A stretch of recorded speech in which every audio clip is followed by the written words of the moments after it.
selamat pagi. Perkenalkan, saya Rafika Anwar, saya dosen program studi komputerisasi akuntansi Teknik Iksan Gorontalo sejak tahun 2018. Spesialisasi saya mengajar mata kuliah konsentrasi akuntansi di Teknik Iksan Gorontalo. Pada hari ini saya akan menjelaskan tentang teknik pengajaran saya menggunakan metode DIA, Delivery, Interaction, and Assessment. Pada salah satu mata kuliah yang saya ampu, yakni mata kuliah akuntansi sektor publik dengan bobot 2 SKS. Sebelum saya menjelaskan lebih lanjut mengenai teknik pengajaran saya, terlebih dahulu saya akan menjelaskan deskripsi singkat, luaran yang diharapkan, dan mode pembelajaran pada mata kuliah akuntansi sektor publik. Mata kuliah ini membahas karakteristik organisasi sektor publik dan mekanisme akuntansi yang ada di dalamnya, baik akuntansi manajemen, akuntansi keuangan, akuntansi sistem akuntansi, penilaian kinerja, maupun pengauditan yang ada di organisasi sektor publik. Selain secara teoritik, di mana digambarkan tentang mekanisme akuntansi di organisasi sektor publik, diberikan juga gambaran praktek akuntansi yang saat ini dilaksanakan di organisasi sektor publik, khususnya di pemerintahan daerah yang secara otonomi daerah saat ini. Sektor publik, maka mahasiswa diharapkan mampu untuk memahami beberapa hal. Yang pertama, mampu mengetahui dan memahami pengantar akuntansi sektor publik, mampu mengetahui dan memahami regulasi keuangan publik, mampu mengetahui dan memahami komparasi akuntansi sektor publik, mampu memahami kerangka konseptual akuntansi sektor publik, mampu memahami dan mengerti standar akuntansi sektor publik, mampu memahami dan mempraktekkan perencanaan publik, mampu memahami dan mempraktekkan anggaran publik, mampu memahami dan mempraktekkan realisasi pengadaan barang dan jasa publik, serta mampu memahami dan mempraktekkan audit sektor publik dan mempertanggungjawaban publik. Untuk bisa mencapai kemampuan tersebut, mahasiswa akan diberikan topik-topik selama 14 kali pertemuan. Berikut topik-topiknya, yakni yang pertama pengantar akuntansi sektor publik, regulasi keuangan publik, komparasi akuntansi sektor publik, kerangka konseptual akuntansi sektor publik, standar akuntansi sektor publik, perencanaan publik, penganggaran publik, realisasi anggaran publik, dan pengadaan barang dan jasa sektor publik, serta pelaporan dan audit sektor publik. Nah, setelah kita tahu gambaran singkat mata kuliah yang saya ampu, mata kuliah akuntansi sektor publik yang saya ampu ini, selanjutnya saya akan menjelaskan teknik pengajaran saya menggunakan metode DIA. Yang pertama, delivery. Delivery, bagaimana saya menyampaikan perkuliahan kepada mahasiswa. Ada dua strategi yang saya gunakan. Yang pertama, penyampaian dengan menggunakan textbook atau jurnal terkait atau sesuai dengan peraturan pemerintah nomor 71 tahun 2010. Textbook yang saya gunakan ini merupakan karangan dari Indra Bastian, yaitu edisi ketiga dengan judul Akuntansi Sektor Publik, dan jurnal yang saya gunakan adalah jurnal penelitian terbaru. Ada beberapa, salah satunya adalah jurnal saya sendiri. Kemudian strategi yang kedua adalah kuis dan diskusi setiap topik. Jadi setiap topik yang saya jelaskan itu di akhir perkuliahan akan ada kuis atau diskusi setiap kelompok yang pada saat akhir perkuliahan saya akan memberikan topik kepada mahasiswa. Apa yang akan dibahas oleh mahasiswa dicari per kelompok. Namun untuk presentasinya saya menentukan sendiri perseorangan. Jadi setiap mahasiswa harus mempresentasikan topik yang dipilih.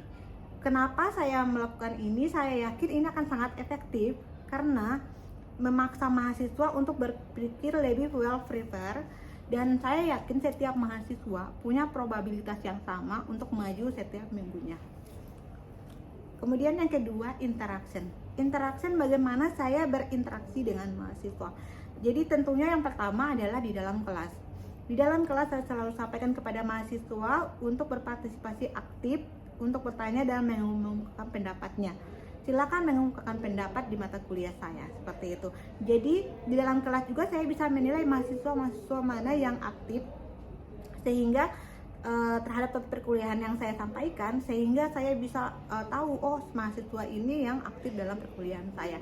Dan dari metode ini saya yakin proses belajar mengajar akan sangat berjalan komunikatif dan dua arah. Kemudian interaksi yang kedua yakni di luar kelas, menggunakan media WhatsApp atau media sosial media lainnya. Tapi selama ini saya menggunakan media WhatsApp sebagai sarana untuk diskusi di luar kelas selama 24 jam per 7 hari. Mahasiswa bisa bertanya terkait topik yang saya jelaskan dan tugas-tugas yang saya berikan. Kemudian yang terakhir, asesmen. Asesmen adalah bagaimana saya menilai mahasiswa. Pada pertemuan pertama perkuliahan saya akan sampaikan kepada mahasiswa kontrak perkuliahan, kemudian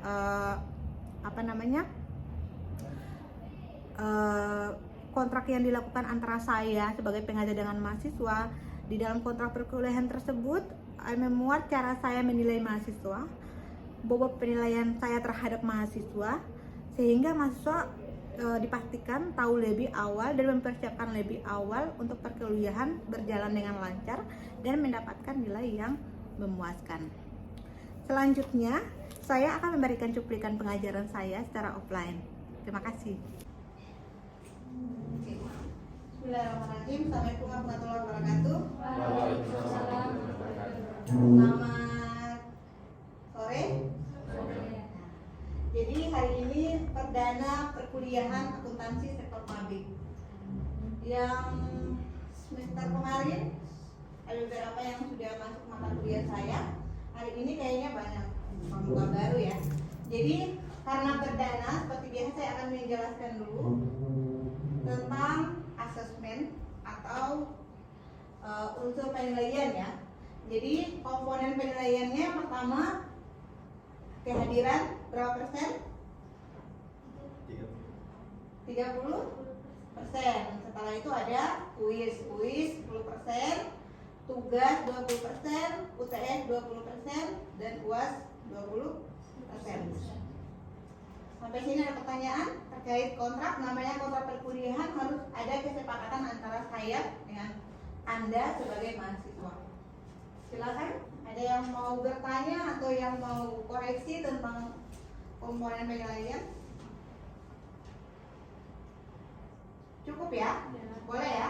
Oke, lanjut. Sekarang masuk materi.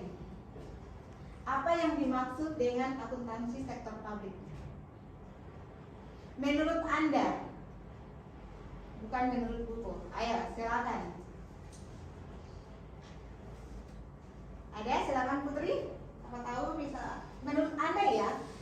Biasanya saya bertanya bukan menurut buku, Pak. Menurut Anda. Kalau Anda di luar sana sudah pernah dengar akuntansi sektor publik itu apa? Atau sektor publiknya saja dulu, bukan akuntansinya. Silakan. Mei. Silakan Mei. Apa yang Anda pikirkan saat mendengar sektor publik? Sektor itu apa? Bagian, boleh. Apalagi? Sektor itu apa? Jadi kalau publik apa? Umum. Jadi bagian umum. Oke, boleh. Ada pendapat lain? Yang di belakang? Organisasi masuk sektor tidak? Oke, masuk. Boleh. Jadi akuntansi, sektor publik apa? Bagian umum. Kalau perusahaan pemerintah masuk tidak sektor publik? Masuk. Ada lagi? Kampus ini? Yayasan, boleh. Kampus ini masuk? Oke, bagus ya. Jadi banyak yang sudah tahu. Lanjut. Sini ada pengertian dan lingkup akuntansi sektor publik. Jadi akuntansi sektor publik itu aktivitas jasa yang terdiri dari seperti biasa ya, seperti akuntansi seperti biasa, mencatat, apalagi mengklasifikasikan, apalagi dan terakhir melaporkan hasil kejadian tersebut untuk pengambilan keputusan. Kemudian akuntansi sektor publik diterapkan pada pengelolaan dana publik di lembaga-lembaga tinggi negara dan departemen di bawahnya. Jadi akuntansi sektor publik Indonesia itu pada berbagai bidang ya, yaitu seperti akuntansi pemerintahan. Kalian sudah pernah dengar kan orang akuntansi. Kemudian ada akuntansi daerah dan ada akuntansi desa dan lain-lain. Oke? Ada pertanyaan sampai sini? Oke, next. Tujuan ya, tujuan akuntansi sektor publik. Jadi tujuannya menurut American Accounting Association, ini ada di buku sini juga. Tujuannya memberikan informasi yang diperlukan untuk mengelola secara tepat, efisien dan ekonomis atas alokasi suatu sumber daya. Jadi contohnya di Gorontalo itu kalau misalnya ada beberapa perusahaan-perusahaan pabrik atau sektor pabrik ya, seperti perusahaan pemerintah, di depan sini ada Bulog itu kan termasuk ya. Itu mereka juga mengelola apa yang ada di dalam Bulog, dikelola dananya dari mana, untuk siapa, diberikan kepada siapa dan lain-lain. Semuanya dikelola dengan baik. Tujuannya apa? Untuk pengambilan keputusan. Oke, lanjut ya. Nah ini bagian organisasi sektor pabrik ada dua, yaitu akuntansi manajemen sektor pabrik sama akuntansi sektor pabrik. Kalau manajemen mempelajari membuat informasi, bagaimana membuat informasi akuntansi yang relevan. Sedangkan akuntansinya mempelajari bagaimana menghasilkan transaksi. Jadi kalau misalnya di perusahaan pemerintah bagaimana sih menghasilkan transaksi? Contohnya kalau di perusahaan pemerintah ada contohnya apa perusahaan pemerintah? Ya boleh, laporan keuangan. Nah contohnya perusahaan pemerintah yang memberikan laporan keuangan ada apa di Gorontalo ada apa saja? PLN termasuk tidak? Ada. Itu ada produknya? Listrik. Ya termasuk ya. Dan itu merupakan perusahaan pemerintah. Jadi mereka butuh akuntansi sektor pabrik karena tujuannya apa? Untuk menghasilkan transaksi organisasi sektor pabrik. Tetap akan dibukukan seperti biasa ya. Orang akuntansi tidak luput dari pembukuan, pencatatan, pelaporan, ujung-ujungnya untuk itu. Ya, kalau manajemen hanya untuk mengatur bagaimana membuat informasi akuntansi yang relevan. Oke, ini perbedaan sektor pabrik dengan sektor swasta. Nah, dari tujuan organisasinya sudah pasti berbeda. Sektor pabrik sudah pasti tidak untuk laba, ya. Dan sektor swasta tujuannya pasti laba. Kemudian sumber pendanaan sektor pabrik dari pajak, retribusi pemerintah. Jadi ini untuk pembangunan juga, jalan dibangun dari pajak, sekolah, rumah sakit, pendidikan, semuanya dari pajak. Jadi sumber pendapatannya, pendanaannya dari pajak. Kemudian dari BUMN, BUMD. Kalau BUMD contohnya apa? Contoh BUMD apa? PDAM itu BUMD, badan usaha milik daerah. Kemudian ada BUMN, badan usaha milik negara. BUMN apa contohnya? PT Telkom.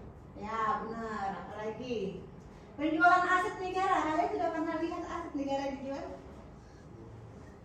Hah?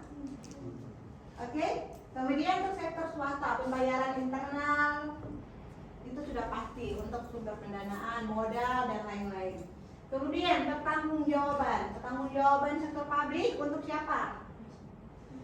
Masyarakat. Kalau untuk sektor swasta untuk siapa?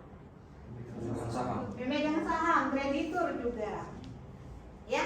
Kreditur juga dijadikan pertanggungjawaban. Kenapa? Nanti dilihat tahun ini saya punya hutang banyak, tahun depan tidak akan dikasih lagi dan lain-lain. Oke, kemudian struktur organisasi untuk sektor pabrik sudah pasti birokratis, kaku dan hierarki karena sudah dipilih 1 tahun untuk 5 tahun ke depan. Kalau untuk sektor swasta itu lebih fleksibel karena terserah saya mau ganti Mei tahun ini, tahun depan terserah saya. Pegawai itu punya saya, jadi fleksibel. Kemudian karakteristik anggaran terbuka untuk pabrik dan tertutup untuk pabrik. Sistem akuntansi dulu masih pakai cash accounting. Kalau sekarang menurut peraturan pemerintah nomor 71 tahun 2010 mereka sudah pakai actual accounting, sudah sama dengan perusahaan yang non pabrik. Oke, persamaannya kedua sektor merupakan bagian integral dari sistem ekonomi. Jadi mau sektor swasta, pabrik, dua-duanya untuk kemajuan negara. Kemudian yang kedua, menghadapi masalah yang sama yaitu kelangkaan sumber daya. Kalian ini langka ya, langka. Jadi harus kuliah bagus-bagus supaya jadi sumber daya. Oke? Kemudian yang ketiga, keduanya sama-sama membutuhkan informasi yang handal dan relevan. Kalau tidak punya informasi tidak bagus. Dan terakhir, pada beberapa hal kedua sektor menghasilkan produk yang sama. Contohnya apa? Freeport. Freeport itu milik sektor publik 50%, milik swasta 50%. Ya, sahamnya sudah dimiliki oleh negara 50% dan tengahnya lagi masih milik orang lain. Oke, terakhir penerapan akuntansi sektor publik Indonesia. Pada era pemerintahan Orde Lama, sudah dari tahun 1950. Kalau pemerintahan Orde Lama itu waktu presiden siapa ya? Ada yang tahu? Bukan? Soekarno. Oke, jadi sektor publik sudah ada sejak pemerintahan Soekarno ya. Kemudian yang kedua, sumbangan sektor publik dapat digunakan sebagai alat pantau pembangunan nasional. Kemudian yang terakhir, hubungan keuangan antara pemerintah pusat dengan BI, pemerintah daerah dan lain-lain. Oke, kuis. Ini harus harus please open minded. Jadi menurut Anda bagaimana implementasi akuntansi sektor publik Indonesia saat ini? Menurut Anda. Jadi kalau saya bertanya menurut Anda, berarti Anda yang berpikir, tidak usah buku atau apa yang sekarang, apalagi Google ya. Silakan. Menurut Anda bagaimana implementasi akuntansi sektor publik Elsa saat ini? Bagaimana? Elsa? Ayo. Putri? Menurut Putri bagaimana? Sudah baik atau masih harus banyak perbaikan lagi? Abdurrahman? Yang di belakang Abdurrahman? Bagaimana? Menurut Anda ya, tidak usah berpikir jauh-jauh. Mata kuliah ini mata kuliah teori ya, jadi akan kuis di akhir topik. Karena supaya kalian lebih berpikir cepat lagi. Oke? Ini sudah virus, sudah kalian lama ini. Ayo, menurut kalian apa? Bagaimana implementasi kepablikan? Tadi saya sudah jelaskan kalau dulu dari tahun 1950-an sudah ada ya. Tapi untuk perkembangannya mungkin masih cukup belum terlalu bagus. Tapi kalau sekarang bagaimana menurut Anda implementasinya?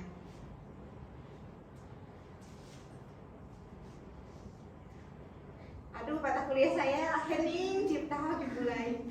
Ayo, kita berpikir, kita sharing saja lah Bapak. Ini karena pertemuan pertama, saya mau kalian berpikir sendiri dulu tanpa melihat buku, Google dan lain-lain. Ayo, menurut Anda bagaimana sektor publik saat ini?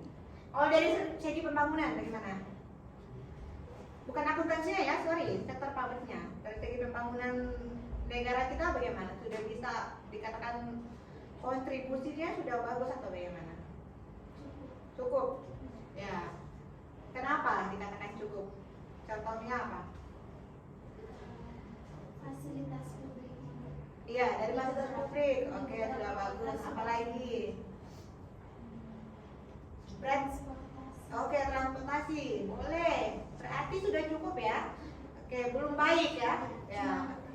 Masih mau perkembangan. Ada lagi, Elsa? Ayo Elsa. Elsa ini dari semester kemarin masuk kelas saya. Jadi semester ini harus bertanya lagi, menjawab lagi. Ayo Elsa. Silakan. Tadi cukup ya dari segi transportasi, dari segi pembangunan sudah cukup juga. Tapi masih namanya suatu negara memang tidak segampang itu membangun, apalagi sektor publik. Gorontalo saja bagaimana menurut kalian? Implementasi sektor publiknya di Gorontalo bagaimana? Ayo Abdurrahman. Yang di belakang Abdurrahman dulu. Dari tadi diam-diam terus. Ayo. Saya lupa namanya, siapa ya? Hafiz ya? Fahmi Bu. Oh Fahmi, sorry Fahmi. Ayo Fahmi. Kalau menurut saya Bu, untuk pelayanan publik contohnya di Gorontalo untuk dari segi kesehatan masih agak kurang. Oke, kurang, benar. Apalagi segi kesehatan ya. Iya. Yang lainnya seperti pendidikan Pendidikan sudah mulai membaik. berkembang ya. Oke, dilihat dari segi Mungkin dari segi bantuan beasiswa ya, kalau sekarang sudah banyak sekali beasiswa yang diberikan oleh oleh pemerintah kepada kita itu karena kontribusi dari sektor publik juga dan dari kita semua. Kenapa? Karena kita bayar pajak. Jadi anda mau kerja yang sudah kerja silakan bayar pajak minimal nigel lah lapor. Oke, terakhir ini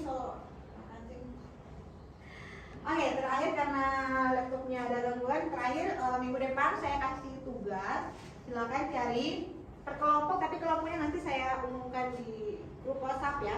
Jadi cari per kelompok tentang akuntan sektor publik. Jadi contohnya apa? Profesi akuntan sektor publik contohnya apa? Kemudian kontribusinya untuk sektor publik Indonesia apa? Boleh? Ya. Oke, boleh. Oke, alhamdulillah akhirnya selesai juga pertemuan perdana. Insya Allah minggu depan seperti biasa, waktu yang sama, tempat yang sama kita ketemu lagi. Terima kasih untuk teman-teman semua atas waktunya. Billahi taufiq wal hidayah. Wassalamualaikum warahmatullahi wabarakatuh. Waalaikumsalam.